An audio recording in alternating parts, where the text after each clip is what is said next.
हे बैलांच्या सहाय्यानं सरी तयार केलेली 3.5 ते 4 फुटाची सरी. तर वरंब्यावर फार काही असं काही गवत नाही आहे. वरंबा म्हणजे जास्त तण प्रभावित नाही झालेला. पण इथं ह्या ठिकाणी जर पाहायला गेलं तर तण हे बारकं जे आहे ते काँग्रेस गवत असेल, शीप आणि बाकीचं जे आहे ते गवत बऱ्यापैकी आहे या ठिकाणी.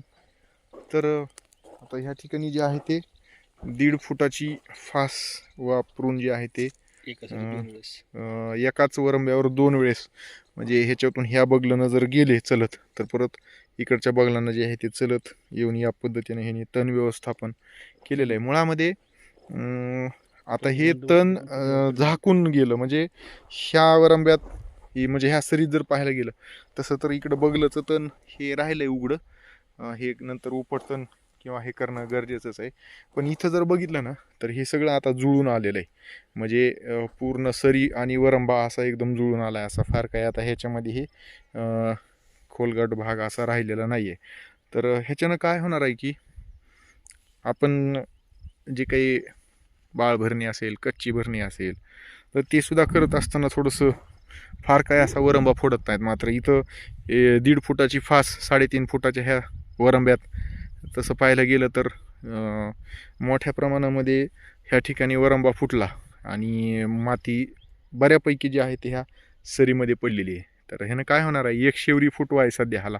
आणखीन त्याचं फुटवे यायचे राहिलेले. लागवड होऊन किती दिवस झालेले, तर 1 महिना झालेला आहे. म्हणजे आज तारीख आहे 11 मार्च, लागवड झाली आहे 9 फेब्रुवारी 2026ला.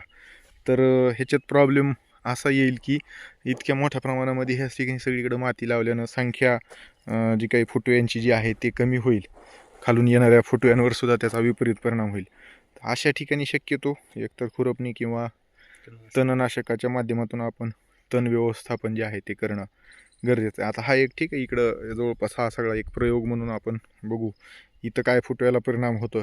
आणि इकडं समजा जर आपण 2,4-D मेट्रिब्युझिन आणि त्याच्यामध्ये डायुरॉन नावाचा जो काही वेटेबल पावडर आहे 80%, शीफ आणि ह्या सगळ्या गोष्टी तिथं गेल्या पाहिजे त्या अनुषंगानं. आता इथं कापूस बेल्ट आहे त्याच्यामुळं 2,4-D वापरताना थोडं काळजी घेणं गरजेचं आहे.